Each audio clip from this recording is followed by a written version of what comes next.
വിശുദ്ധ പൗലോസ്ലീഹ റോമാക്കാർക്ക് എഴുതിയ ലേഖനം 1-ാം അധ്യായം 1 മുതൽ 7 വരെയുള്ള വാക്യങ്ങൾ. യേശുക്രിസ്തുവിന്റെ ദാസനും അപ്പസ്തോലനുമായിരിക്കാൻ വിളിക്കപ്പെട്ടവനും ദൈവത്തിന്റെ സുവിശേഷത്തിനായി പ്രത്യേകം നിയോഗിക്കപ്പെട്ടവനുമായ പൗലോസ് എഴുതുന്നത്. ഈ സുവിശേഷം വിശുദ്ധ ലിഖിതങ്ങളിൽ പ്രവാചകന്മാർ മുഖേന ദൈവം മുൻകൂട്ടി വാഗ്ദാനം ചെയ്തിട്ടുള്ളതാണ്.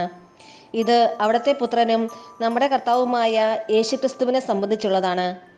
അവൻ ജഡപ്രകാരം ദാവീദിന്റെ സന്തതിയിൽ നിന്ന് ജനിച്ചവനും മരിച്ചവരിൽ നിന്നുള്ള ഉത്ഥാനം വഴി വിശുദ്ധിയുടെ ആത്മാവിന് ചേർന്ന വിധം ശക്തിയിൽ ദൈവപുത്രനായി നിശ്ചയിക്കപ്പെട്ടവനുമാണ്. അവന്റെ നാമത്തെ പ്രതി വിശ്വാസത്തിന്റെ വിധേയത്വം സകല ജാതികളുടെ ഇടയിലും ഉളവാകേണ്ടതിന് ഞങ്ങൾ കൃപയും അപ്പസ്തോല സ്ഥാനവും പ്രാപിച്ചിരിക്കുന്നു. യേശുക്രിസ്തുവിന്റെ സ്വന്തം മകൻ വിളിക്കപ്പെട്ടിരിക്കുന്ന നിങ്ങളും അവരിൽ ഉൾപ്പെടുന്നു. ദൈവത്തിന്റെ സ്നേഹഭാജനങ്ങളും വിശുദ്ധരാകാൻ വിളിക്കപ്പെട്ടവരുമായി റോമായിലുള്ള നിങ്ങൾക്കെല്ലാവർക്കും നമ്മുടെ പിതാവായ ദൈവത്തിൽ നിന്നും കർത്താവായ യേശുക്രിസ്തുവിൽ നിന്നും കൃപയും സമാധാനവും. നമ്മുടെ കർത്താവായ മിശിഹായ്ക്ക് സ്തുതി. വിശുദ്ധ ലൂക്കാ അറിയിച്ച സുവിശേഷം 4-ാം അധ്യായം 14 മുതൽ 22 വരെയുള്ള വാക്യങ്ങൾ.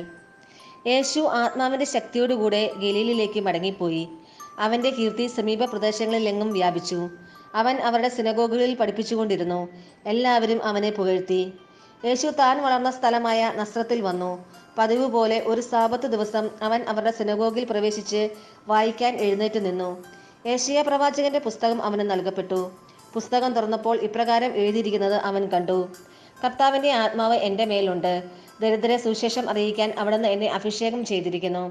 ബന്ധിതർക്ക് മോചനവും അന്ധർക്ക് കാഴ്ചയും അടിച്ചമർത്തപ്പെട്ടവർക്ക് സ്വാതന്ത്ര്യവും കർത്താവിന് സ്വീകാര്യമായ വത്സരവും പ്രഖ്യാപിക്കാൻ അവിടുന്ന് എന്നെ അയച്ചിരിക്കുന്നു. പുസ്തകം അടച്ച് ശുശ്രൂഷകനെ ഏൽപ്പിച്ചതിന് ശേഷം അവൻ ഇരുന്നു. സിനഗോഗിൽ ഉണ്ടായിരുന്ന എല്ലാവരും അവനെ ഉറ്റുനോക്കിക്കൊണ്ടിരുന്നു. അവൻ അവരോട് പറയാൻ തുടങ്ങി, നിങ്ങൾ കേട്ടിരിക്കെ തന്നെ ഇന്ന് ഈ തിരുവെഴുത്ത് നിറവേറിയിരിക്കുന്നു. എല്ലാവരും അവനെപ്പറ്റി പ്രശംസിച്ചു പറയുകയും അവന്റെ നാവിൽ നിന്ന് പുറപ്പെട്ട കൃപാവചസ് കേട്ട് അത്ഭുതപ്പെടുകയും ചെയ്തു.